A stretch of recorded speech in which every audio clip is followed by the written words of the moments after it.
நண்பர்கள் அனைவருக்கும் என்னுடைய அன்பான பணிவான வணக்கம். என் பெயர் ஜான். நான் ஒரு குடிநோயாளி. எல்லாமல்ல இறைவனோட அருளாலையும் தோழமையில இணைந்து செயல்படுவதால் நான் பெற்றுக்கொள்ளக்கூடிய அனுபவம், தெம்பு, நம்பிக்கை ஆகியவற்றாலும் இன்னைக்கு ஒரே ஒரு நாள் நான் குடிக்கல, தெளிவா, மன நிறைவா, அமைதியா வாழ என்னாலான எல்லா முயற்சிகளையும் செய்து கொண்டு இருக்கின்றேன். நண்பர் சொக்கலிங்கம் குறிப்பிட்டது போல கோயம்புத்தூர் ஒருங்கிணைப்பு குழு மனசாட்சியின் தீர்மானத்தின் அடிப்படையில தினசரி இரவு 9:30 to 10:30 நடக்கிற இந்த ஆன்லைன் மீட்டிங்ல தினசரி ஒரு பக்கமாக 24 hours a day அப்படின்ற புத்தகத்துல இருந்து ஒவ்வொரு பக்கமாக தினசரி எடுத்து வாசித்து விளக்கம் பார்த்து கலந்தாய்வு செய்து கூட்டத்தை நடத்தி கொண்டிருக்கின்றோம். அதன் தொடர்ச்சியாக இன்றைக்கு நாம அடைந்திருக்கிற பக்கம் செப்டம்பர் மாதம் 20ஆம் நாள். முதல்ல இந்த செப்டம்பர் மாதம் 20ஆம் நாளுக்கான சிந்தனையை வாசிச்சுட்டு அதற்கப்புறம் அதற்கான விளக்கத்துக்கும் கலந்தாய்வு கடந்து செல்வோம். September 20 24 hours a day September 20 தேதிக்கான சிந்தனையை வாசிப்பதற்கு நண்பர் சொக்கலிங்கம் அவர்களை அன்போட பணியோடு அழைக்கின்றேன். September 20 over to Chockalingam. Thank you very much. September 20 AA தோழமையின் இன்றைய சிந்தனை. படி 4. அச்சமின்றி நமது கடந்த கால ஒழுக்கங்கள் குறித்த ஆழமான ஒரு பட்டியல் தயார் செய்தோம். படி 5. இறையர் பேராற்றலுக்கு சாட்சியாக ஒரு மனிதரை வைத்து அவரது முன்னிலையில் இறையரு பேராற்றலிடம் நமது தவறுகளின் உண்மையான தன்மையை ஒப்புக்கொண்டோம். படி 6. எங்களது அனைத்து குணக்கோளாறுகளும் இறையருள் பேராற்றலால் அகற்றப்படுவதற்கு முழு மனதுடன் எங்களை தயார் நிலையில் வைத்திருந்தோம். படி 7. எங்களது குறைபாடுகளை நீக்கும்படி இறையருள் பேராற்றலை பணிவுடன் வேண்டினோம். படி 10. தொடர்ந்து அகத்தாய்வு செய்தோம். நாம் தவறு செய்கின்றோம் என்று உணர்ந்த போது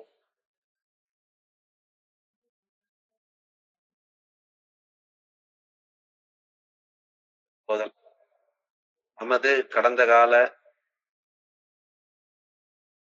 ஒழுக்கப்பட்டியலை தயாரித்து அகத்தாய்வு செய்கையில் நமக்கு நாமேயும் நம் சக மனிதர்களுடனும் முழுமையான நேர்மையுடன் நாம் இருந்தாக வேண்டும்.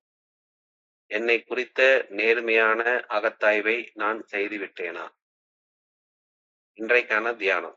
இறையருள் பேராற்றல் நன்மையானது எது?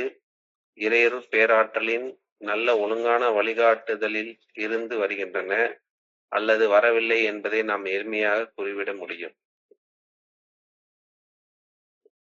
நேர்மை, தூய்மை, தன்னலமின்மை, அன்பு ஆகிய ஆன்மீக பண்புகள் அனைத்தும் நன்மையானவை. தன்னலமின்றி பணி செய்து கிடப்பது மிகவும் நன்மை பயக்க வல்லது. பணி செய்து கிடத்தல் அபரிமிதமான வாழ்விற்கு என்னை இட்டுச் செல்கின்றது. இறையருள் பேராற்றல் ஒன்று மட்டுமே எனக்கு வாழ நல்ல ஒழுங்கான பாதையை காட்ட முடியும் என்று உறுதியாக நம்பி நிகழ்காலத்தையும் எதிர்காலத்தையும் அந்த பேராற்றலது கண்காணிப்பில் விட்டுவிட்டு வாழ்க்கையை இன்று நான் வாழ்ந்து விட வேண்டும். இறையருள் பேராற்றலின் நல்ல ஒழுங்கான வழிகாட்டுதலுக்கு பணிந்து செயல்படுகையில் என் எதிர்காலம் நிச்சயமாக ஒளிமயமாக இருக்கும். குழம்பிய நிலையில் ஒழுக்கமாகவும் தீய விளைவுகளை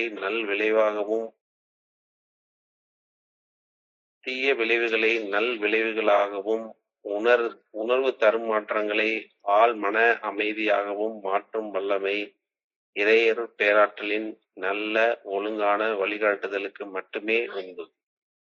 உண்மையான நன்மைத்தனம் அனைத்தும் இறையருள் பேராற்றலின் நல்ல ஒழுங்கான வழிகாட்டுதலை உறுதியாக நம்பி அதற்கு பணிந்து செயல்படுவதால் மட்டுமே நிகழும். இறையருள் பேராற்றல் நல்லவைகளை மட்டுமே என்னுடன் பகிர்ந்து கொள்கின்றது. இன்றைக்கான பிரார்த்தனை. நன்மையானவற்றையே நான் நாடி செயல்பட வேண்டுமென வேண்டுகின்றேன். வாழ்வில் மிகவும் உன்னதமானவற்றை மட்டுமே தேர்வு செய்து செயலாற்ற வேண்டுமெனவும் வேண்டுகிறேன். நன்றி இறைவா. நன்றி சார். நன்றி சொக்கலிங்கம். நண்பர்கள் அனைவருக்கும் மீண்டும் ஒரு முறை என்னுடைய அன்பான பணிவான வணக்கங்களை தெரிவித்துக் கொள்றேன். என் பெயர் ஜான். நான் ஒரு குடிநோயாளி. எல்லாம் வல்ல இறைவனோட அருளாலையும் தோழமையில இணைந்து செயல்படுவதால் நான் பெற்றுக்கொள்ளக்கூடிய அனுபவம், தெம்பு, நம்பிக்கையாலையும் இன்னைக்கு ஒரே ஒரு நாள் நான் குடிக்கல, தெளிவா, மன நிறைவா, அமைதியாக வாழ என்னாலான எல்லா முயற்சிகளையும் செய்து கொண்டிருக்கின்றேன். செப்டம்பர் 20 இன்னைக்கு சிந்தனை. செப்டம்பர் 16 இருந்து தோழமை பரிந்துரைக்கக்கூடிய இந்த 12 படிகள் அடங்கிய மீட்புடைய செயல் திட்டத்துல உள்ள 5 தத்துவங்களை ஒண்ணா தனித்தனியாக எடுத்து அலசி ஆராய்ஞ்சு பார்த்துட்டு வர்றோம். முதல் படியில தோழமையில உறுப்பினர் ஆவதற்கான தகுதி நாமளே குடிநோயாளிகள் என்று ஒப்புக்கொண்டா மட்டும்தான் தோழமையில உறுப்பினராக ஆக முடியும். அந்த தகுதியை பத்தி 2 நாள் கலந்து பேசணும். அதற்கு அப்புறமாக படி எண் 2, 3 மற்றும் 11 ஆகிய படிகள்ல தோழமை பரிந்துரைக்கும் 12 படிகளுடைய மீட்படையும் செயல் திட்டத்தின் ஆன்மீக நெறிகள் குறித்து 2 நாள் தொடர்ந்து பார்த்தோம். இன்னைக்கு ஆன்மீக நெறிகளை கடைபிடிக்கிறதுல நாம துல்லியமா எந்த நிலையில இருக்கோம் அப்படின்றத தெரிந்து கொள்வதற்கு அகத்தாய்வு செய்வது படி எண் 4, 5, 6, 7, 10 ஆகிய படிகள்ல கொடுக்கப்பட்டிருக்கிறது. ஸோ இத பத்தி இன்னைக்கு நாம பார்க்க இருக்கின்றோம். ஆன்மீக நெறிகள் கடைபிடிக்கிறது நம்ம எந்த நிலையில இருக்கோம் அப்படின்னு நம்மளை நாமளே அகத்தாய்வு செய்து பார்க்கறத பத்திய இன்றைக்கு 5 படிநிலைகள் 4, 5, 6, 7, 10 பர்சனல் இன்வென்டரி அகத்தாய்வு. ஆன்மீக நெறிகளை கடைபிடிக்கிறது நாம இப்ப நிகழ்காலத்துல எந்த நிலைமையில இருக்கோம் அப்படின்றத துல்லியமா அறிந்து கொள்றதுக்கு இன்னைக்கு சிந்தனையில இந்த 5 படிகளை பத்தி அப்படியே கொடுத்துருக்காங்க. 4, 5, 6, 7, 10. 4வது படி வந்து made fearless moral inventory of ourselves அப்படின்னு சொல்றது. அச்சமின்றி நம்முடைய கடந்த கால ஒழுக்கங்கள் குறித்த ஆழமான ஒரு பட்டியல் தயார் செய்தோம் அப்படின்னு கொடுத்துருக்கு. 3வது படிநிலையில நம்முடைய ஆசைகளால உந்தப்பட்டு விருப்பு வெறுப்பு அடிப்படையில செயல்படுவதிலிருந்து விலகி மனசாட்சியால வெளிப்படுத்தப்படும் சரி தவறு என்ற அடிப்படையில் செயல்படுவோம் அப்படின்ற உறுதியான தீர்மானத்தை 3வது படியில நாம எடுத்துட்டோம். அந்த தீர்மானத்தின் அடிப்படையில செயல்பட ஆரம்பிக்கும் பணியை 4வது படியில இப்ப ஆரம்பிக்க இருக்கின்றோம். எனக்கு ரொம்ப பிடிச்ச ஒரு செயல் தவறு, பிடிக்கவே பிடிக்காது அப்படின்ற செயல் சரி அப்படின்னு என்னுடைய கான்சியன்ஸ், என்னுடைய மனசாட்சி தெளிவாக சொல்ற போதும் அந்த மனசாட்சியின் உறுத்துதலையும் மீறி நீண்ட காலம் தவறு செய்து வாழக்கூடிய ஒரு செயல் அடிமையாக, ஒரு அடிக்டாகவே நான் வாழ்ந்துட்டேன். மனசாட்சியின் மூலமாக வெளிப்படுத்தப்பட்ட இறையர் பேராற்றின் நல்ல ஒழுங்கான வழிகாட்டுதலை மீறி என்னால செய்யப்பட்ட தவறுகளின் குற்ற உணர்ச்சி இறையர் பேராற்றலால் என்னுடன் இணைத்து படைக்கப்பட்ட எல்லா குணங்களையும் கோளாறுகளாக மாத்தி வச்சிருக்கு.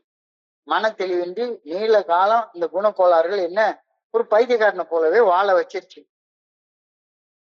நான் மன தெளிவோடு வாழ வேண்டும் என்றால் நான் ஏன் மன தெளிவின்றி வாழ்ந்தேன் அப்படின்ற காரணம் துல்லியமாக கண்டறியப்பட்டாக வேண்டும் தானே.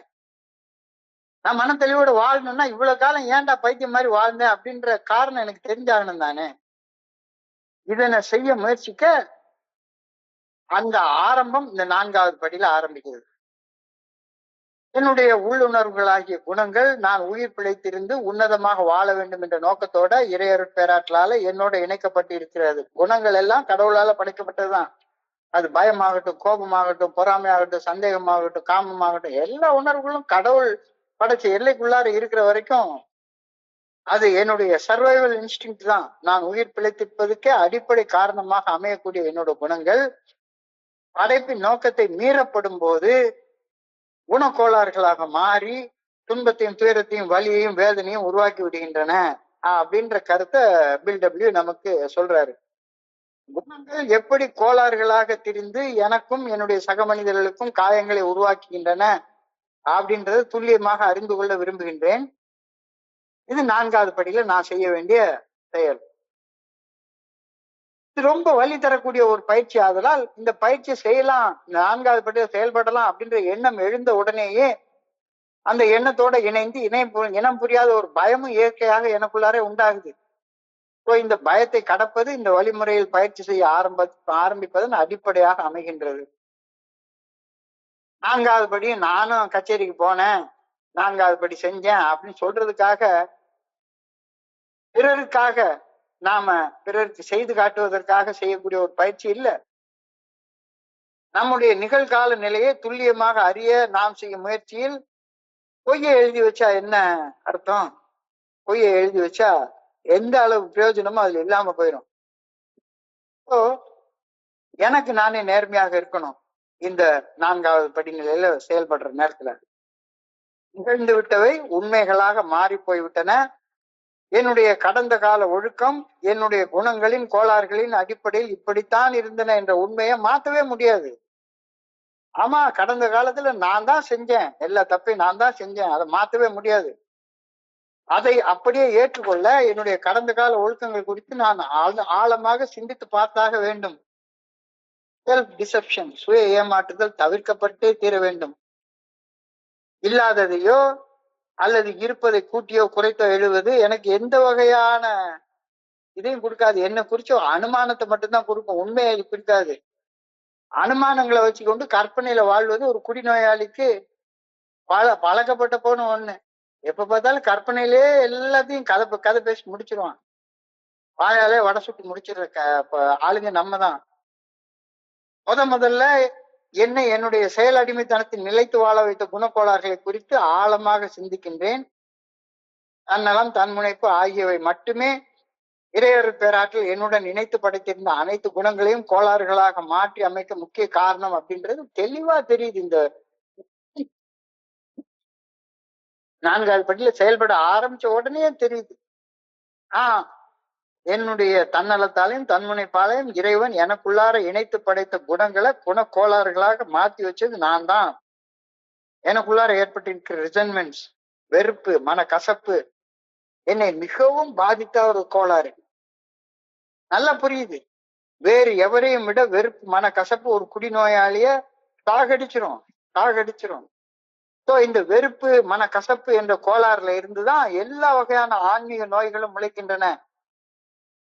நான் இந்த நான்காவது படியில செய்யக்கூடிய செயல் என்னுடைய வெறுப்பு, மனக்கசப்பை துல்லியமாக ஒரு காகிதத்துல எழுதி பார்க்க சொல்லி பரிந்துரைக்கிறாங்க. எனக்கு வெறுப்பு, மனக்கசப்பு ஏற்படுத்திய மனிதர்கள், நிறுவனங்கள், தத்துவங்கள் ஆகியவற்றை துல்லியமாக சிந்தித்து பட்டியலிட்டு பார்க்கின்றேன். இந்த வெறுப்பு, மனக்கசப்பால நான் தனிப்பட்ட முறையில எவ்வாறு பாதிக்கப்பட்டேன் அப்படின்றத துல்லியமாக தெரிஞ்சு கொள்றேன். இதைத்தான் அகத்தாய்வு அப்படின்னு சொல்றோம். ரிசன்மெண்ட், மனக்கசப்பு, வெறுப்பு என்ற உணர்வு குறித்து ஆழமாக சிந்திச்சு பார்க்கிறேன். நிகழும் நிகழ்வுகள் எனக்குள்ளார சில இயற்கையான உணர்வுகளை உருவாக்குகின்றன. அந்த வலி ஏற்படுத்திய உணர்வுகளை மீண்டும் மீண்டும் உணர்ந்து பார்ப்பதால வரக்கூடியதுதான் வெறுப்பு, மனக்கசப்பு. Resentment is refeeling the hurt. என்னை யாரோ என்னைக்கோ காயப்படுத்திருக்காங்க. அந்த காயப்படுத்திய காயம் மனசுக்குள்ளாரியே நினைப்பாக பதிஞ்சு போய் கிடக்குது. அந்த கசப்பை மீண்டும் மீண்டும் உணர்ந்து பார்ப்பதற்கு பேர் தான் ரிசன்மெண்ட் அப்படின்னு சொல்றாங்க. உணர்வுகள் உருவாகுவதை தடுக்கவே முடியாது. ஆனால் அவற்றை மீண்டும் மீண்டும் தொடர்ந்து உணர்ந்து பார்ப்பதை தவிர்ப்பது நிச்சயமாக என் கையில தான் இருக்குது. அழகா தமிழ் பாட்டு உண்டு, நடந்ததையே நினைப்பதுதான் துயரம் என்று ஞானிகளும் மேதைகளும் சொன்னார் என்று அப்படின்னு சொல்லுவாங்க. நடந்ததையே நினைத்து பார்ப்பதுதான் துயரம் அப்படின்ற உண்மை இந்த பயிற்சி செய்யும் போது தெளிவாக தெரிய வருகின்றது. கோபம், பயம், சந்தேகம், பொறாமை, காமம், ஆணவம், பேராசை, சோம்பேறித்தனம், கழிவிறக்கம் போன்ற உள்ளுணர்வுகள் உருவாகுவது தடுக்கவே முடியாது. எனக்கு கோபமே வரக்கூடாது, எனக்கு பயமே வரக்கூடாது, சந்தேகமே வரக்கூடாது அப்படின்னு நினைக்கிறது ஒரு மலையை என் தலையால உடைக்க முயற்சிக்கக்கூடிய முயற்சியாகும். அது முடியவே முடியாது. ஆனால் இந்த உணர்வுகள் என் தலையில தங்கி இருந்து அதன் விளைவாக நான் மன தெளிவின்றி செயல்படுவது நிச்சயமாக தடுக்க முடியும். அவற்றை மீண்டும் மீண்டும் நினைத்து நினைத்து வாழ்க்கையை வெறுத்து வெறுத்து மனக்கசப்போட ஒரு செயல் அடிமையாக குடிச்சு அல்லது வேற ஏதோ ஒரு அடிக்டிவ் பிஹேவியரை செஞ்சு தப்பியே திரும்ப திரும்ப செய்து வாழ்வதை நிச்சயமாக தவிர்க்க முடியும். இந்த உண்மை இந்த நான்காவது படியில செயல்படுத்தி முடிக்கிறப்ப நமக்கு தெரியும். நான்காவது படியில என்ன செய்யறேன்? பயத்தை மீண்டும் மீண்டும் உணர்ந்து நான் யார் மேல மனக்கசப்ப வெறுப்பை உணர்ந்தேன், அதன் காரணம் என்ன, விளைவுகள் என்ன. கோபத்தை மீண்டும் மீண்டும் உணர்ந்து யார் மேல நான் மனக்கசப்ப வெறுப்பை உணர்ந்தேன், அதன் காரணம் என்ன, விளைவுகள் என்ன. பொறாமையை நான் யார் மீது உணர்ந்து மனக்கசப்ப வெறுப்பை உணர்ந்தேன், அதன் காரணம் என்ன, விளைவுகள் என்ன. யார் மேல சந்தேகத்தை மீண்டும் மீண்டும் உணர்ந்து நான் மனக்கசப்பு வெறுப்பு உணர்ந்தேன், அதோடைய காரணம் என்ன, விளைவு என்ன? ரோட்ல போற பொண்ணு மேல எல்லாம் காமத்தை உணர்ந்து அந்த காம உணர்வால வாழ்க்கையை வெறுத்து மனக்கசப்பாக உருவாகிறது, அந்த காரணம் என்ன, விளைவு என்ன? யோசிச்சு பார்த்து பட்டியல் போட்டு பாக்குறோம். ஸோ என்னுடைய வாழ்க்கையை ஒரு குப்பையாக மாற்றியது நான் தான்ன்றது தெளிவா தெரியுது, அதை ஒப்புக்கொள்றேன். என்னால ஏற்படுத்தப்பட்ட சேதங்களை சரி செய்து கொள்ள முடியாம தவிக்கிறேன், நல்ல தெரியுது. என் தவறுகள் என்னுடையவை அப்படின்ற புரிதல இந்த 4வது படியில வந்து அடைகின்றேன். என்னுடைய கடந்த கால தவறான ஒழுக்கங்களை நான் பட்டியலிட்டு பார்க்கிறேன், நல்ல ஒழுக்கங்களை சிந்திச்சு பார்க்கிறேன். இதை செய்யறதற்கு எனக்கு அசாத்திய துணிச்சல் வேணும். அந்த துணிச்சலையும் ஆண்டவன்கிட்ட கேட்டு ஒரு வழியா அந்த 4வது படியை செஞ்சு முடிக்கிறேன். 4வது படியை செஞ்சு முடிச்ச உடனேயே 5வது படி, admitted to God, ourselves and another human being the exact nature of our wrongs. கடவுள் நேரடியா யார் முன்னாலே வரமாட்டார். கடவுளுக்கு சாட்சியாக ஒரு மனுஷனை வச்சு எனக்கு நானேயும் இன்னொரு மனிதனிடமும் என்னுடைய தவறுகளின் உண்மையான தன்மையை நான் ஒப்புக்கொள்கின்றேன். Exact nature of our wrongs. இப்ப 4வது படியில செயல்பட்டதால நான் மன தெளிவின்றி ஒரு செயல் அடிமையாக வாழ்ந்ததன் காரணம் கண்டறியப்பட்டு என் கையில இருக்குது. காரணத்தை கலைந்தெறிவது, துருப்பிக்கு போடுறது இப்போது என் முன்னால இருக்கக்கூடிய தலையாக பணியாக அமைகிறது. இது 5வது படியில என்னுடைய செயல்பாடு. என்னை அழுத்தும் என்னுடைய அந்தரங்கங்களுடன் நான் சுதந்திரமாக வாழ முடியாது அப்படின்றத என்னுடைய கடந்த கால அனுபவம் எனக்கு தெளிவாக சுட்டி காட்டுகின்றது. ஆனாலும் அந்த ரகசியங்களை, அந்த அந்தரங்க ரகசியங்களை மனசுக்குள்ளார பூட்டி வைத்து கொண்டு ஒரு அடிக்டாக, ஒரு செயல் அடிமையாக நான் பரிதாபமாக வாழ்ந்து வந்தேன் என்பது உண்மை. இப்ப அந்த அந்தரங்க ரகசியங்களை வெளியில சொன்னா அது எனக்கு அவமானமாக முடியும் அப்படின்னு நம்பிக்கொண்டு அந்தரங்கமாக இருட்டுக்குள்ளாரையே நான் வாழ்ந்துட்டு இருக்கேன். இந்த இருள் வாழ்க்கை விவேகமற்றது மட்டுமல்ல, அந்த ரகசியங்கள் என்னை கொஞ்சம் கொஞ்சமாக கொண்டு போட்டுட்டு இருக்கக்கூடிய விஷம் அப்படின்ற அப்பட்டமான உண்மை எனக்கு இப்ப தெளிவாக தெரியுது. என்னை இயக்கும் இறையர் பேராற்றலுக்கும் அந்த உண்மை தெரியும். நான் பகிர மறுக்கும் அந்த அந்தரங்க ரகசியங்கள் தான் என்னை ஆண்டு கொண்டிருக்கின்றன அப்படின்ற உண்மையும் இப்ப தெளிவா புரியுது. ஸோ இருளின் ஆட்சியில ஒரு செயலடிமையாக வாழ்வதிலிருந்து விடுபட்டு ஒளியின் ஆட்சியில சுதந்திர மனிதனாக வாழ இந்த 5வது படியில தோழமை எனக்கு ஒரு ஆலோசனை சொல்லுது. கடவுள் சாட்சியாக ஒரு மனுஷன் முன்னால நான் என்னுடைய 4வது படியில என்னை பற்றி கண்டுணர்ந்த தவறுகளின் உண்மையான தன்மைய கடவுள்கிட்ட ஒப்புக்கொள்ளணும். ஒப்புக்கொள்றதுக்கு ஒரு விட்னஸ் வேணும், ஒரு சாட்சி வேணும். வேஷம் போட்டு வாழ்வது இனியும் வேலைக்கு ஆகாது அப்படின்றது தெளிவா புரியுது. என்னுடைய கடந்த கால ஒழுக்கங்கள் உருவாக்கி இருந்த குற்ற உணர்விலிருந்தும் எதிர்காலம் குறிச்ச ஆழமான பயத்திலிருந்தும் விடுபடுவதற்கு 5வது படியில கூறப்பட்டுள்ள பரிந்துரை இது. இறை சாட்சியாக ஒரு மனுஷன் முன்னால உன்னுடைய தவறுகளின் உண்மையான தன்மையை கடவுள்கிட்ட ஒப்புக்கொள்ளு. இதுதான் 5வது படி பரிந்துரை. தெய்வம் மனுஷ வடிவத்துல மட்டும்தான் பிரவேசிக்கும் அப்படின்றது வேத வாக்கு. தெய்வம் மனுஷ ரூபையானா. எனவே மனிதர்கள் என்னுடைய வாழ்க்கையில பிரவேசிக்க நான் அனுமதி மறுக்கும் பட்சத்துல தன்னுணர்வு அல்லது ஆன்மீக விழிப்புணர்வு, அதாவது இறை அனுபவம் பெறுவதை நோக்கி நான் முன்னேறுவதும் தடைப்படும். என் மனசுக்குள்ளார அந்தரங்கமாக மறைத்து வைத்திருக்கக்கூடிய ரகசியங்களை வெளியே சொல்லாத வரைக்கும் மனிதர்கள் என் வாழ்க்கையில பிரவேசிக்கிறது தடைப்பட்டு கொண்டே இருக்கும். மனிதர்களை உள்ள உடலைன்னா இறை அனுபவம் பெறுவதும் தடைப்பட்டுக்கிட்டே இருக்கும். இந்த தடையை தகர்த்து முன்னேறது இந்த 5வது படியில சொல்லப்பட்டிருக்கிற பரிந்துரை. நான் என்னுடைய ஸ்பான்சரை கடவுளுடைய சாட்சியாக நான் பாக்குறேன்னா அந்த பக்குவம் எனக்கு வந்துருச்சுதா? என்னுடைய அந்தரங்கத்துல மறைத்து வைத்திருக்கும் ரகசியங்களை குறைஞ்சபட்சம் ஒரே ஒரு மனுஷங்கிட்டையாச்சும் பகிர்ந்து கொண்டு அந்த மனுஷரை இறை சாட்சியாக எண்ணி புரிந்து கொள்ளக்கூடிய துணிவை நான் பெற்றுக்கொண்டு உள்ளேனா? இது 5வது படியில. என்னுடைய 4வது படியில என்னுடைய ஒழுக்கப்பட்டியல தயார் பண்றப்ப நான் யாருங்கிறது தெளிவா தெரியுது. என் தவறுகளின் உண்மையான தன்மையை என் போன்ற ஒரு மனிதரை கடவுளுடைய சாட்சியாக வைத்து நான் கடவுள்கிட்ட மனசார ஒப்புக்கொள்றேன். இந்த 5வது படியில முழுமையாக செயல்படாமல் என்னை ஆன்மீகத்துல முன்னேறது சாத்தியப்படவே படாது. இன்னும் தெளிவா தெரியுது. இந்த 5வது படியில செயல்பட கடவுளுடைய உதவியை கேட்டு செயல்பட்டு முடிக்கிறேன். 5வது படியை செயல்பட்டு முடிச்ச உடனே 6வது படி, we're entirely ready to have God remove all these defects of character. இறையர் பேராற்றில் எங்களின் இந்த எல்லா குணக்கோளாறுகளையும் அகற்ற முழு மனதோடு எங்களை தயார்படுத்தி கொண்டோம். இப்போ 4வது 5வது படியில மனசுல சேர்ந்த குப்பையை அகற்றி தூர போட்டுட்டோம். ஓரளவுக்கு வீட்டை சுத்தம் பண்ணி வச்சுட்டோம்.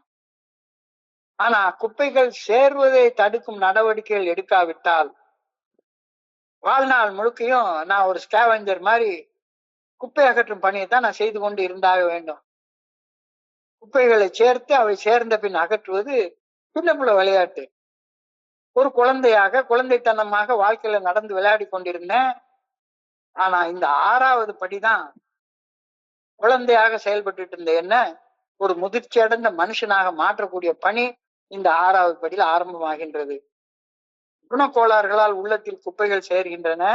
5வது படியில் அந்த குப்பைகளை அகற்றிய பின்னரும் கூட குப்பைகள் சேர காரணமாக இருந்த குணக்கோளாறுகளை அகற்றும் சக்தி நமக்கு இல்லாமல் இருக்கிறது தெளிவாக உணர வருகின்றோம். நம்மால செய்ய முடியாததை கடவுளுடைய ஆற்றலின் உதவியை கேட்டு வேண்ட வேண்டும். அந்த வேண்டுதல் நம்மை தயார்படுத்திக் கொள்வதுவே 6வது படியில நம்முடைய செயல்பாடு அப்படின்றது புரியுது.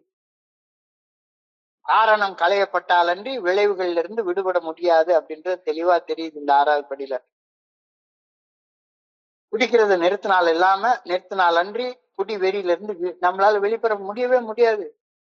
நான் குடிச்சிக்கிட்டே இருப்பேன். குடி வெறி போகணும்னு நினைச்சா கடவுளால கூட குடி வெறியை நிறுத்த முடியாது. குடிக்கிறத நிறுத்தினாதான் குடி வெறி என்கிட்ட இருந்து போகும். குடி வெறி அகற்றக்கூடிய ஆற்றல் இறைவனுக்கு மட்டுமே உண்டு.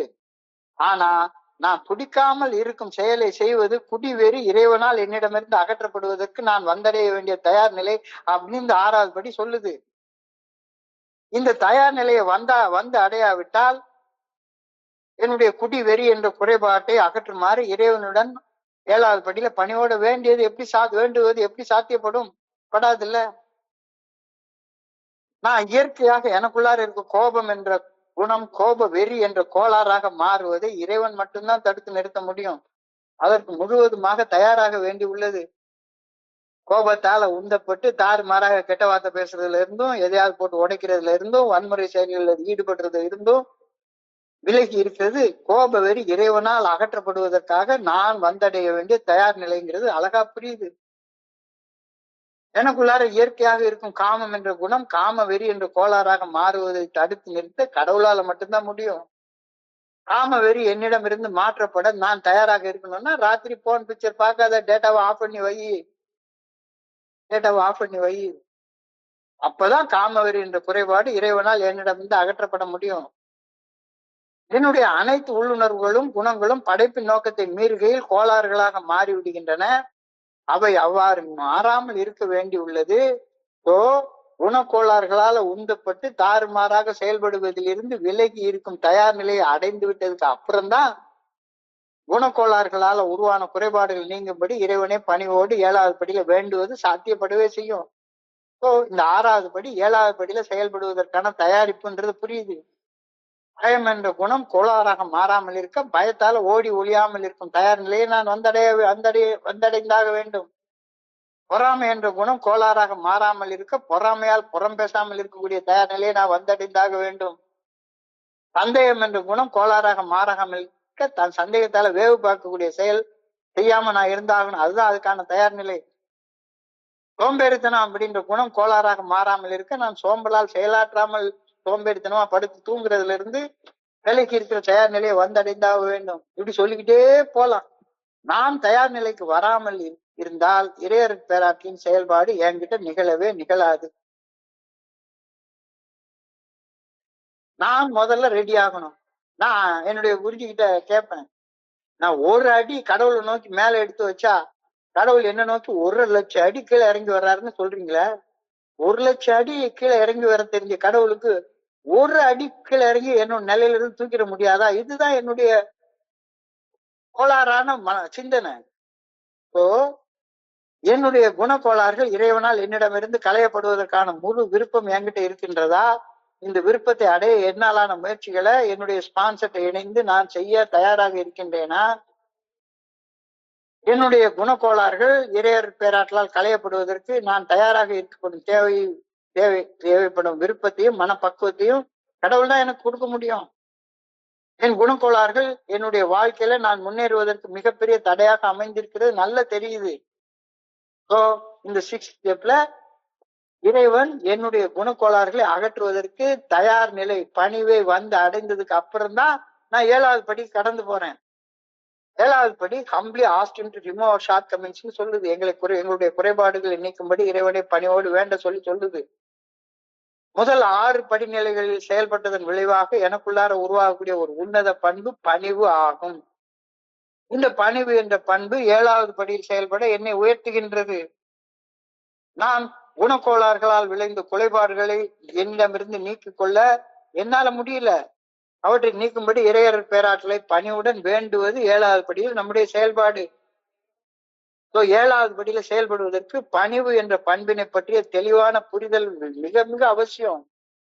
பணிவு என்ற பண்பை அடையாமல் நமது குறைபாடுகளை நீக்கும்படி இறைவனை வேண்டக்கூடிய தகுதி கூட நமக்கு இருக்காது. 6வது படியில நான் செய்து கொண்ட தயாரிப்பின் விளைவுதான் பணிவு ஆகும்.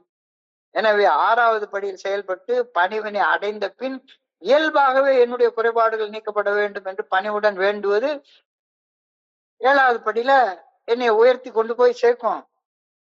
என்னுடைய ஈகோ, என்னுடைய செல்பிஷ்னஸ், என்னுடைய செல்ஃப் சென்டர்ட்னஸ், என்னுடைய தன்னலம் தன்முனைப்பு ஆகியவற்றை மையமாக வைத்து வாழ்ந்ததுதான் என்னுடைய குணக்கோளாறுகளையும் அவற்றால் விளைந்த குறைபாடுகளையும் வளர்த்து விட்ட முக்கியமான காரணி அப்படின்றது தெரிஞ்சுக்குது. அந்த அடிப்படை காரணம் களையப்படுவதற்கு பணிவோட வேண்டுவது ஒன்றுதான் தீர்வு அப்படின்றது இந்த 7வது படியில தெளிவா தெரியுது. மனசாட்சியின் மூலம் வெளிப்படுத்தப்படும் இறையர் பேராற்றல் நல்ல ஒழுங்கான வழிகாட்டுதலால் நம்முடைய பிரச்சனைகளுக்கு அடிப்படை காரணமாகிய தன்னலத்தை பிறர் நலமாகவும் தன்முனைப்பை பணிவாகவும் திருத்தி அமைத்துக் கொள்வது இந்த 7வது படியில நாம செய்யக்கூடிய பிரார்த்தனையால நிகழ்கின்றது. பணிவினை அடைய வேண்டும் என்பதுவே 7வது வழிமுறை வலியுறுத்தி சொல்லக்கூடிய ஒரே ஒரு விஷயம். பணிவு என்ற பண்பினை பெற்றுக்கொள்ளாம எல்லாம் வல்ல இறைவனால கூட என்னுடைய குறைபாடுகளை என்கிட்ட இருந்து அகற்ற முடியாது.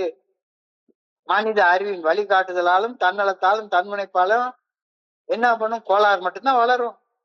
மனித அறிவை கடந்து மனசாட்சியின் நல்ல ஒழுங்கான வழிகாட்டுதலுக்கு பணிவதால் மட்டுமே முழு நோக்கி என்னால முன்னேற முடியும்.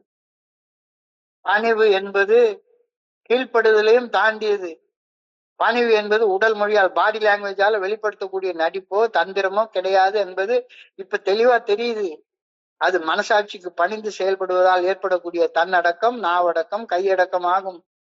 தன்னலம் தன்முனைப்பு ஆகியவற்றின் அடிப்படையில செயல்படும் போது பணிவு இருக்க வாய்ப்பே கிடையாது. பணிவு அவ்வளவு எளிதில் வராது. முதல் 6 படிகள்ல நீ சின்சியரா செயல்பட்டு இருந்தால்தான் பணிவு வரும். பணிவு ஒரு செயல் அடிமையின் குணம் அல்ல. பணிவு என்பது பண்பட்ட ஒரு சுதந்திர மனிதனின் பண்பு ஆகும். இந்த 7வது படி ரொம்ப முக்கியமான படி. மனதிற்கு பணிந்து தன்னலம் தன்முனைப்புடன் செயல்படுவதற்கும் மனசாட்சிக்கு பணிந்து பிறர் நலம் பணிவுடன் செயல்படுவதற்கும் இடையில் உள்ள வேறுபாடு இந்த 7வது படியில தெளிவாக தெரிகிறது. தன்னலம் தன்முனைப்பு ஆகியவற்றை மையமாக வைத்து வாழ்ந்த வாழ்க்கைய பிறர் நலம் பணிவு ஆகியவற்றை மையமாக வைத்து வாழ நான் எடுக்க வேண்டிய சில நடவடிக்கைகளை பற்றி யோசிச்சு பார்த்து 7வது படியில செயல்படுகின்றேன். 7வது படி பிரார்த்தனை ரொம்ப முக்கியமானது. அன்பான இறைவா, என் வாழ்க்கையின் நன்மை தீமை அனைத்தையும் உம்முடைய பாதங்களிலே சமர்ப்பிக்க விருப்பத்துடன் இருக்கின்றேன். படைப்பனைத்திற்கும் பயனுள்ள வகையில் நான் வாழ்வதற்கு தடையாக இருக்கும் என்னுடைய ஒவ்வொரு குணக்கோளாறுகளையும் அவற்றால் விளைந்த குறைபாடுகளையும் என்னிடமிருந்து நீக்கியறலும் உமது விருப்பப்படி செயல்படும் சக்தியை எனக்கு அளித்தரல பணிவுடன் வேண்டுகின்றேன் அப்படின்னு 7வது படியில முடிகிறது. இப்போ ஒழுக்கப்பட்டியல் தயாரிச்சது என்னை இப்ப அகத்தாய்வு கொண்டு போய் இந்த அகத்தாய்வு செய்யறது 10வது படியில நடக்குது. 10வது படி பரிந்துரை continue to take personal inventory and when we are wrong promptly admitted it அப்படின்னு சொல்லுது. தொடர்ந்து அகத்தாய்வு செய்தோம். நாம் தவறு செய்கின்றோம் என்று உணர்ந்த போதெல்லாம் உடனடியாக ஒப்புக்கொண்டோம். முதல் 9 வழிமுறைகளை வாழ்க்கையாக வாழ்ந்ததன் பலனாக ஏஏ தோழமை வழங்கக்கூடிய வாக்குறுதிகள் 12 ப்ராமிசஸ் சொல்றாங்க. கொஞ்சம் கொஞ்சமா என்னுடைய வாழ்க்கையில நிறைவேற ஆரம்பிக்குது. இந்த வாக்குறுதிகளின் பலன்களை தொடர்ந்து நான் தக்க வைத்துக் கொண்டு வளர்க்க விரும்பினால் தொடர்ந்து பரிந்துரைக்கப்பட்ட வழிமுறைகள்ல செயல்படுவது அவசியப்படுகின்றது. தொடர்ந்து கண்டினியூட் இப்படின்ற வார்த்தைக்கு அவ்வப்பொழுது என்றோ அல்லது குறிப்பிட்ட கால இடைவெளியில் என்றோ அப்படின்னு அர்த்தம் கிடையாது. எப்பயாச்சும் ஒரு நேரம் நைட்டுக்கு நைட்டு செய்யலாம் அப்படின்னு நினைக்கிறது 10வது படி கிடையாது. தொடர்ந்து கண்டினியூ, இடைவிடாமல் கால இடைவெளியின்றி அப்படின்னு அர்த்தம். இந்த வழிமுறையில தொடர்ந்து நம்முடைய அகத்தை கடந்து செல்லக்கூடிய எண்ணங்களை ஆய்வு செய்து, அப்படி அகத்தாய்வு செய்வதை அக ஒழுக்கமாக மாற்றிக்கொள்ளும்படி இந்த 10வது படிநிலையில பரிந்துரைக்கப்படுகின்றோம்.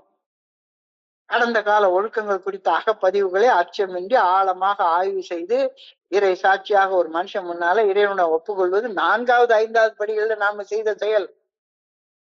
அவர்களை செய்தால் அந்த குற்ற உணர்ச்சி உண்டாகும், அதனால வருத்தம் உண்டாகும், கில்ட் அண்ட் ரிமோர்ஸ் உண்டாகும், ஆழமான எதிர்கால பயங்கள் உண்டாகும். ஆனா இந்த 10வது படியில நிகழ்காலத்துல, அதாவது இந்த கணத்துல என் உள்ளத்தை கடந்து செல்லும் எண்ணங்களை சிந்தனைகளை தொடர்ந்து கண்காணித்து, அந்த எண்ணங்களில் சிந்தனைகளில் தவறுகளை உணர்ந்த போதெல்லாம் உடனுக்குடன் அந்த தவறான எண்ணங்களை கடவுள் சாட்சியாக ஒரு மனுஷன் முன்னால கடவுள்கிட்ட ஒப்புக்கொண்டு, தவறான எண்ணங்கள் தவறான செயல்களாக எங்கிட்ட இருந்து வெளிப்படாதவாறு என்னை நானே தற்காத்துக் கொள்கின்றேன். குற்றம் செய்வதிலிருந்து என்னை காத்து கொண்டால் குற்ற உணர்ச்சியே உருவாகாது தானே.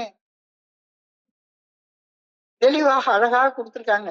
சோ இந்த 10வது படியில ஏஏ தலைமை நமக்கு ஒரு ஆன்மீக விதியை கற்றுத் தருகின்றது. ஒவ்வொரு முறை நான் தவறு செய்ய தூண்டப்படும் போது அதற்கான புற காரணங்கள் எதுவாக இருந்தாலும் கூட அவை பொய்யான காரணங்கள். நாம் தவறு செய்வதற்கு உண்மையான காரணங்கள் எனக்குள்ளார வேரூன்றி போயிருக்கக்கூடிய செல்ஃபிஷ்னஸ் அண்ட் செல்ஃப் சென்டர்ட்னஸ், தன்னலமும் தன்முனைப்பும் மட்டும்தான். சோ இந்த 10வது படியில என்னுடைய செயல்கள் ஒவ்வொன்றின் பின்னணியிலும் இருக்கக்கூடிய அந்த செல்ஃபிஷ்னஸையும் செல்ஃப் சென்டர்ட்னஸையும் கவனித்து கண்டறிந்து களையுமாறு நாம பரிந்துரைக்கப்படுகின்றோம். என் சக மனிதர்கள் என்னுடைய உணர்வுகளை தடுமாற செய்து அந்த உணர்வு தடுமாற்றங்களால் நான் ஏதோ ஒரு தவறு செய்ய தூண்டப்படுவோம்னா, நான் ஏன் அந்த தவறு செய்ய தூண்டப்படுறேன்றதுக்கு எனக்குள்ளார இருக்கக்கூடிய அந்த செல்ஃபிஷ்னஸையும் செல்ஃப் சென்டர்ட்னஸையும் ஆழமாக யோசிச்சு கண்டுபிடிக்க சொல்றோம்.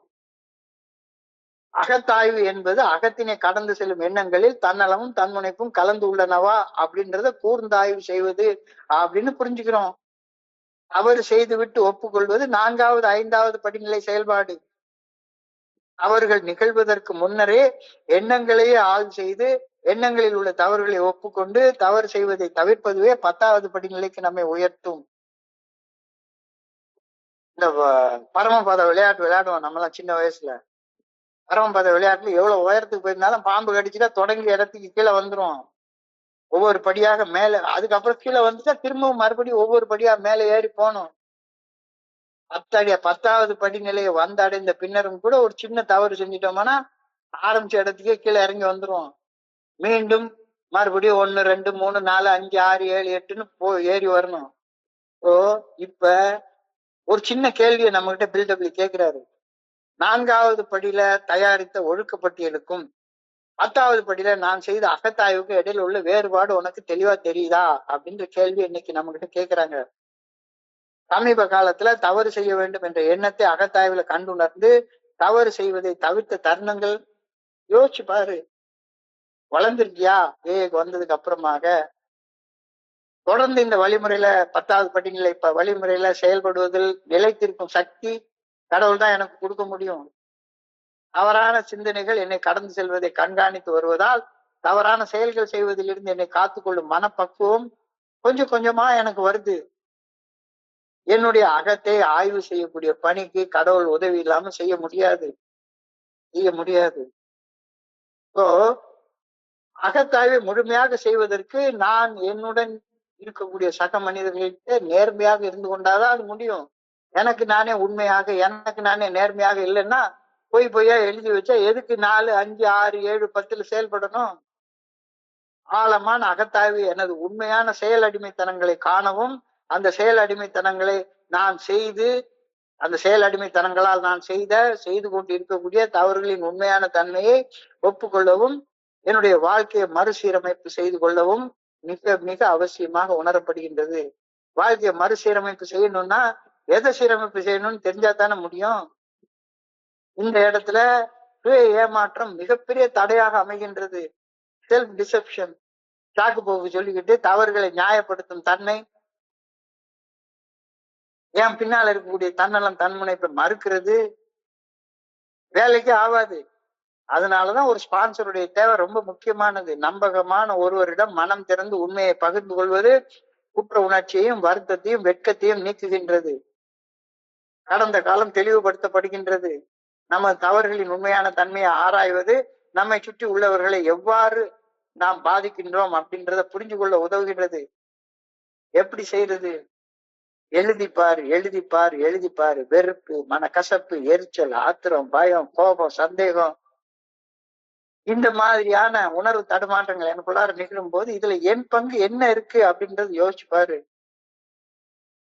பாதுகாப்போட ஒரு ஸ்பான்சர்ட்ட பகிர்ந்து கொண்டு இதுல இருந்து விடுபடுறதுக்கு முயற்சி பண்ணு.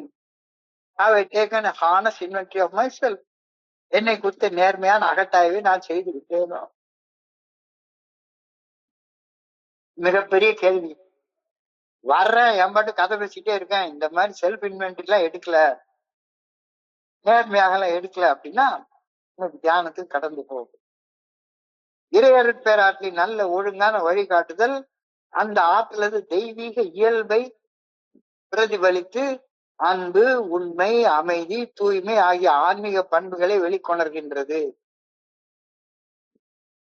அப்ப நம்ம 2, 3, 11 இறையருட்பேராற்றலுடைய நல்ல ஒழுங்கான வழிகாட்டுதலால கிடைக்கப்படக்கூடிய அன்பு, உண்மை, அமைதி, தூய்மை ஆகிய பண்புகளை வெளிக்கொணரணும் அப்படின்னு சொன்னா நான் எந்த இடத்துல இப்ப இருக்கேன்றது தெரிஞ்சு கொள்றது அவசியப்படுகின்றது.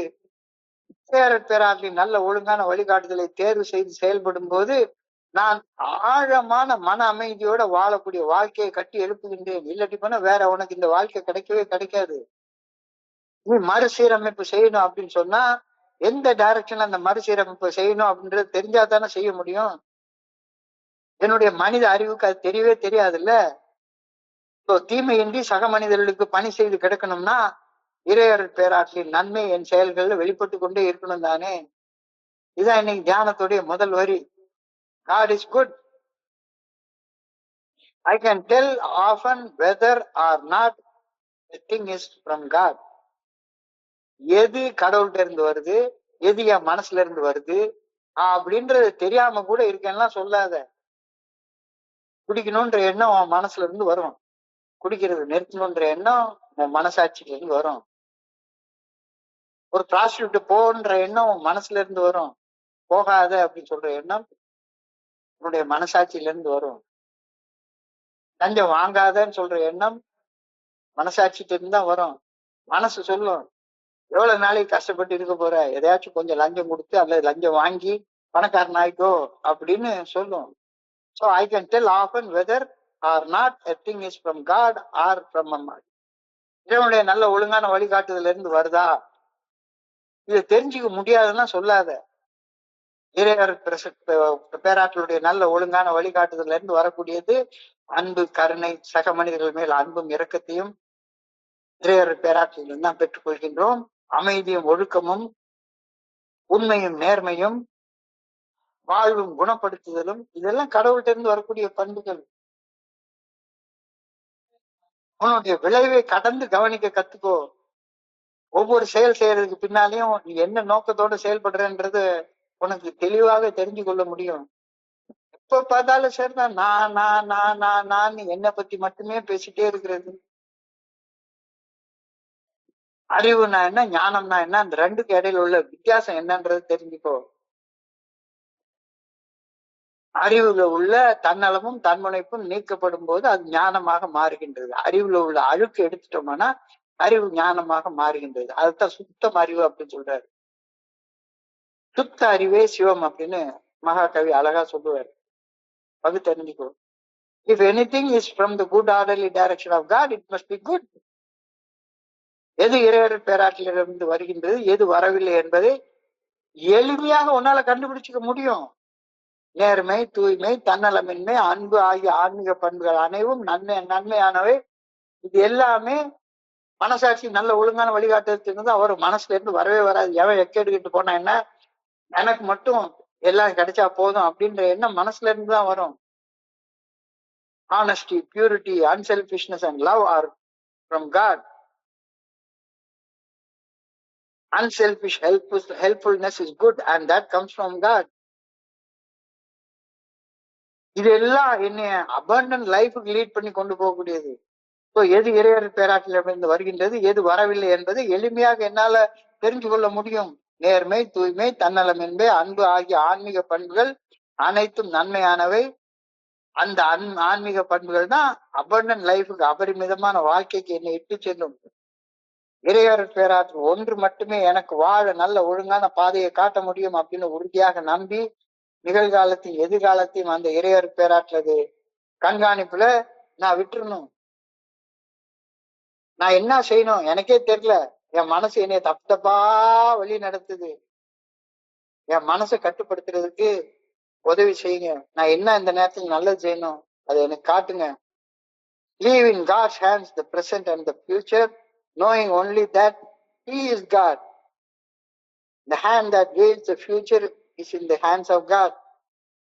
இறையர் பேராற்றலுக்கு பணிந்து செயல்படும் போது மட்டும்தான் உன்னுடைய எதிர்காலம் ஒளிமயமாக பிரகாசமாக இருக்கும் அப்படின்ற கருத்தில் தெளிவாக சொல்லப்பட்டிருக்கிறது. குழப்பம் மன தெளிவாக மாறணும்னா, தூய்மை நன்மையாக மாறணும்னா, இமோஷனல் டர்மாயில் உணர்வு தடுமாற்றங்கள் ஆழ்மன அமைதியாக மாறணும்னா, good orderly direction of God இல்லாம இதெல்லாம் நடக்கவே நடக்காது. The good orderly direction of God can only bring order out of chaos, good out of evil, and peace out of turmoil. மனசால இது கொண்டு வரவே முடியாது. அதனாலதான் இந்த அகத்தாய்வு செய்வது எவ்வளவு அவசியப்படுகிறது அப்படின்னு சொல்றோம். We can believe that everything really good comes from the good orderly direction of God and that He shares His goodness with us. உண்மையான நன்மைத்தனம் அனைத்தும் இறையர் பேராற்றின் நல்ல ஒழுங்கான வழிகாட்டுதலை உறுதியாக நம்பி அதற்கு பணிந்து செயல்படுவதால் மட்டுமே நிகழும். இறையர் பேராற்றின் நல்லவைகளை மட்டுமே என்னோட பகிர்ந்து கொள்ளுது. என்னுடைய மனசு என்னைய குப்பை கூடைக்கு போறதுதான் என்னை வழி காட்டிட்டு போகும். So I pray that I may reach out for God. நன்மையானவற்றை நான் நாடி தேடி செயல்பட வேண்டும் என வேண்டுகின்றேன். Good orderly direction of God மட்டும்தான் நல்லது செய்யறதுக்கு எனக்கு வழிகாட்டும். மனசாட்சி பணிஞ்சு நடந்தா மட்டும்தான் என்னால் நல்லது செய்ய முடியும். I pray that I may reach out for God to do good. I pray that I may try to choose the best in my life. வாழ்வில் மிகவும் உன்னதமானவற்றை மட்டுமே தேர்வு செய்து செயலாற்ற வேண்டும் அப்படின்னு நான் வேண்டிக் கொள்கின்றேன். அப்படின்ற சிந்தனையோட இன்றைய பிரேயர் முடிவடையுது. ரொம்ப விரிவான விளக்கம் 4, 5, 6, 7, 10 ஆகிய படிநிலைகளை பத்தி ரொம்ப விரிவாக ஒரு விளக்கத்தை பார்த்தோம். அதையெல்லாம் இன்னொரு தடவை சொன்னா ரொம்ப நேரம் ஆயிடும். நான் இந்த 4, 5, 6, 7, 10ல அகத்தாய்வு செய்து ஆன்மீக நெறிமுறைகள்ல வாழ்றதுல எந்த இடத்துல இருக்கேன் அப்படின்றது துல்லியமா தெரிஞ்சுக்கிறேன். அப்ப துல்லியமாக தெரிஞ்சுக்கிறப்ப என்ன நானே ஏமாத்தி கொள்ற மாதிரி இருக்க கூடாதுல்ல. நான் இங்க இருந்து மெட்ராஸ் போகணும்னா என் வீட்டுல இருந்து தான் புறப்பட முடியும். என் வீட்டுல இருந்து திருச்சியில இருந்து நான் இருக்கிறத கற்பனையா பண்ணிக்கிட்டு புறப்பட முடியுமா என்ன? கற்பனையில எழுதாத, ஒண்ணு குறிச்ச அனுமானங்களை எழுதாத, உண்மையை எழுது. ஆழமான அகத்தாய்வு என்பது உண்மையான செயல் அடிமைத்தனத்தை காணவும் அந்த செயல் அடிமைத்தனங்களால நான் செய்து கொண்டு இருக்கின்ற தவறுகளின் உண்மையான தன்மையை ஒப்புக்கொண்டு அடுத்தது 8வது 9வது படியில என்னுடைய வாழ்க்கையை ரெஸ்டிடியூட் பண்றதுக்கு மறுசீரமைப்பு செய்து கொள்வதற்கு இந்த பயிற்சி 4, 5, 6, 7, 10 பயிற்சி ரொம்ப ரொம்ப அவசியம். இந்த பயிற்சி செய்வதற்கு மிகப்பெரிய தடையாக இருப்பது செல்ஃப் டிசெப்ஷன், சுய ஏமாற்றம். சாக்கு போக்கு சொல்லிக்கிட்டு தவறுகளை நியாயப்படுத்திக்கிட்டு நான் அடிச்சது சரிதான், என் பொண்டாட்டி எனக்கு சரியா என் கூட படுக்கல அதனால நான் ப்ராஸ்டியூட்ட போனேன் அப்படின்னு சாக்கு போக்கு சொல்றது. என்னால ரொம்ப காலம் வேஸ்ட் பண்ணிட்டேன், என்னால கடுமையா உழைச்செல்லாம் பணம் சம்பாதிக்க முடியாது, ஏதாவது அரசியல் கட்சியில போய் என் மண்டையை வாச்சு உடைச்சி வன்முறை செயல்களில் ஈடுபட்டு 1 லட்ச ரூபா 10 லட்ச ரூபா சம்பாதிச்சுக்கிறேன். சாக்கு போக்கு சொல்லி தவறுகளை நியாயப்படுத்தும் தன்மையை கண்டுபிடிக்கணும். நம்முடைய உண்மையான நோக்கங்களை மறுக்கவே கூடாது. ஆனா ரொம்ப ஈஸியா நான் என்னுடைய தவறுகளை ஜஸ்டிஃபை பண்ணிட்டே உட்கார்ந்துருப்பேன். நம்பகமான ஒருவரிடம் மனம் திறந்து உண்மையை பகிர்ந்து கொள்வது குற்ற உணர்ச்சியையும் வருத்தத்தையும் வெட்கத்தையும் என்கிட்ட இருந்து வெளியே எடுக்கும். கடந்த காலம் தெளிவுபடுத்தப்படுகின்றது. நம்முடைய தவறுகளின் உண்மையான தன்மையை ஆராய்வது, நம்மை சுற்றி உள்ளவரிடம் சுற்றி உள்ளவர்கள் நம்முடைய செயல்களால் எப்படி பாதிக்கப்பட்டோம்ன்றது தெளிவாக தெரிஞ்சு கொள்றது. எழுதி பாரு. Have I taken a honest inventory of myself? என்னை குறித்த நேர்மையான அகத்தாய்வை நான் செய்து விட்டேனா? இல்லைன்னா தியானத்தை கடந்து போ. இறையர் பேராற்றது நல்ல ஒழுங்கான வழிகாட்டுதல் இன்றி அந்த ஆற்றலது தெய்வீக இயல்பை நம்ம அடைய முடியாது. He is God. He is God. He is the good orderly direction. அவர் நமக்குள்ளார இருக்கிறார். மனசாட்சியின் மூலமாக தன்னுடைய நல்ல ஒழுங்கான வழிகாட்டுதலை அவர் வெளிப்படுத்துகின்றார். அந்த வெளிப்படுத்துதல் உண்மை, அன்பு, தூய்மை ஆகிய ஆன்மீக பண்புகளை நமக்குள்ளார இருந்து வெளியே கொண்டு வரும். இப்போ இறையர் பேராற்றலின் நல்ல ஒழுங்கான வழிகாட்டுதலை தேர்வு செய்து செயல்படும் போது நான் ஆழமான மன அமைதியோட வாழக்கூடிய வாழ்க்கையை கட்டி எழுப்புகின்றேன். தீமையின்றி சக மனிதர்களுக்கு பணி செய்து கிடக்கும் போது இறையர் பேராற்றலின் நன்மை என்னுடைய செயல்கள்ல கொஞ்சம் கொஞ்சமாக வெளிப்பட்டு கொண்டே இருக்கும். இதுதான் இன்னைக்கு தியானத்துடைய முதல் வார்த்தை. God is good. I can tell often whether or not a thing is from God. எது நல்லது எது கெட்டதுன்னு உனக்கு தெரியாதா? மனசாட்சிக்கு எல்லாமே தெரியும். எத்தனை நாள் செய்யாதடான்னு உள்ளுக்குள்ளார இருந்து ஒரு பொருள் கெஞ்சும். அதை உதாசீனப்படுத்திட்டு மனசாட்சியுடைய உறுத்தலை மீறித்தானே நான் தப்பு செய்யறேன். சோ இறையர் பேராற்றலின் பிரசன்னத்தின் அறிகுறிகள் உனக்குள்ளார அன்பு இருக்கு, கருணை இருக்கு, அமைதி இருக்கு, ஒழுக்கம் இருக்கு, உண்மை இருக்கு, நேர்மை இருக்கு. வாழ்க்கையில நீ உன்னை ஹீல் பண்ணிக்கிறதுக்கான ஆற்றலும் இருக்கு. ஆனா தடையாக இருக்கிறது எது? உன்னுடைய மனித மனசு மட்டும்தான். இப்போ ஒரு தண்ணிய போட்டா 1 மணி நேரம், 2 மணி நேரம், 3 மணி நேரம் போதை கிடைக்கும். அந்த விளைவை கடந்து யோசிச்சு பாரு. எதுக்காக இந்த செயலை செய்யற அப்படின்ற அந்த பர்பஸ், செயல் நோக்கத்தை சோதித்து அறிந்து கொள். அறிவுக்கு ஞானத்துக்கு இடையில உள்ள வித்தியாசத்தை தெரிஞ்சுக்கோ. அறிவு எதை வேணாலும் செய்யறதுக்கு திட்டமிடும், தப்புனாலும் செய்யறதுக்கு அழகா திட்டமிடும். திருடுறதுக்கு கூட அறிவு திட்டம் போட்டு கொடுத்துரும். லஞ்சம் வாங்குறதுக்கு திட்டம் போட்டு கொடுத்துரும். பார்த்து வீட்டுக்காரன் பொண்டாட்டியை கரெக்ட் பண்றதுக்கு திட்டம் போட்டு கொடுக்கும். அறிவில் உள்ள அழுக்கை நீ எடுத்துட்டேன்னா அது ஞானமாக மாறிடும். அறிவையும் ஞானத்தையும் பகிர்ந்து கொள்ளுங்கள். If anything is from good order to the action of God, it must be good.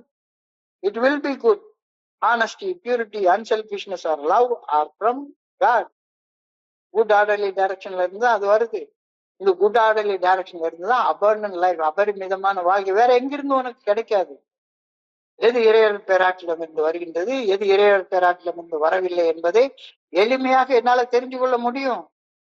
நேர்மை, தூய்மை, தன்னலமின்மை, அன்பு ஆகிய பண்புகள் இறையர் பேராற்றிடமிருந்து மட்டுமே வர முடியும். அவை எல்லாமே நன்மையானவை. அவை அபரிமிதமான வாழ்க்கை வாழ்றதுக்கு என்னை இட்டு செல்கின்றன. Leave in God's hands the present and future, knowing only that He is God. Hand out the veils of future into the hands of God. இறையர் பேராற்றலுக்கு பணிந்து செயல்படும் போது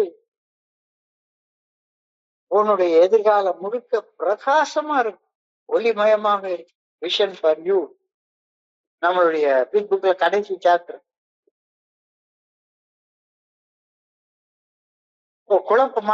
குழப்பமான நிலை மன தெளிவு நிலையாக மாற, தூய்மை நன்மையாக மாற, உணர்வு தடுமாற்றங்கள் இமோஷனல் டர்மாயில் ஆழ்ந்த அமைதியாக மாற, இறையர் பேராற்றலில் நல்ல ஒழுங்கான வழிகாட்டுதலுக்கு மட்டுமே வல்லமை உண்டு.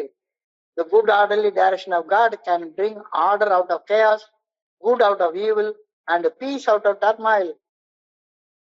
We can believe that everything really good comes from the good orderly direction of God, and that He shows goodness with us. ரொம்ப அழகா சொல்லிட்டாங்க. உண்மையான நன்மைத்தனம் எல்லாமே மனசாட்சியில இருந்து தான் உள்ள இருந்து வெளியே வருது. மனசாட்சியின் மூலமாக வெளிப்படுத்தப்படும் இறையர் பேராற்றின் நல்ல ஒழுங்கான வழிகாட்டுதலில் இருந்து மட்டும்தான் உண்மையான நன்மைத்தனம் அனைத்தும் வெளிவரும். அந்த மனசாட்சிக்கு பணிந்து செயல்படுவதால் மட்டும்தான் நான் என்னுடைய வாழ்க்கையை குழப்பத்துல இருந்து மன தெளிவுக்கும், தீமையில இருந்து நல்லதுக்கும், உணர்வு தடுமாற்றத்துல இருந்து ஆழ்மன அமைதிக்கும் மாற்றி அமைத்துக் கொள்ள முடியும். ஸோ இந்த தியானம் தெளிவாக சொல்லுது. ஸோ தியானத்துல கண்டுபிடிச்ச அந்த ஆற்றலுக்காக ஆண்டவனை வேண்டு. I pray that I may reach out for good. நன்மையானவற்றையே நான் நாடி சென்று செயல்பட வேண்டும் என வேண்டுகின்றேன்.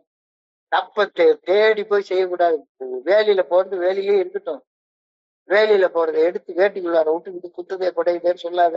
I pray that I may reach out only for good. நன்மையானவற்றை மட்டுமே நான் நாடி தேடி சென்று செயல்பட வேண்டும் என வேண்டுகின்றேன். I pray that I may try to choose the best out of life. வாழ்க்கையில மிகவும் உன்னதமானவற்றை மட்டுமே தேடி தேர்வு செய்து செயலாற்ற வேண்டும் என்று பணியோட கேட்டுக்கொள்கின்றேன் அப்படின்ற பிரேயரோட இந்த சிந்தனை முடிவடைகின்றது. இன்றைய சிந்தனையை படிக்கிறப்ப என் மனதை கடந்து சென்ற சிந்தனைகளை உங்க கூட பகிர்ந்து கொள்ள இந்த நல்ல வாய்ப்பை உருவாக்கி கொடுத்த இந்த குழுவிற்கு என்னுடைய மிக பணிவான நன்றிகளை தெரிவித்துக் கொள்றேன். இது வரைக்கும் பொறுமையாக கேட்ட ஒவ்வொரு நண்பருக்கும் தலைவணங்கி என்னுடைய பணிவான நன்றிகளை தெரிவித்துக் கொள்றேன். இந்த இரவு பொழுது நண்பர்களுக்கு இனிமையான இரவாக அமையணும்னு இறைவனை பணியோட வேண்டிக் கொள்கின்றேன். நன்றி நன்றி நன்றி நன்றி நன்றி நன்றி நன்றி. வாழ்க வையகம், வாழ்க வளமுடன்.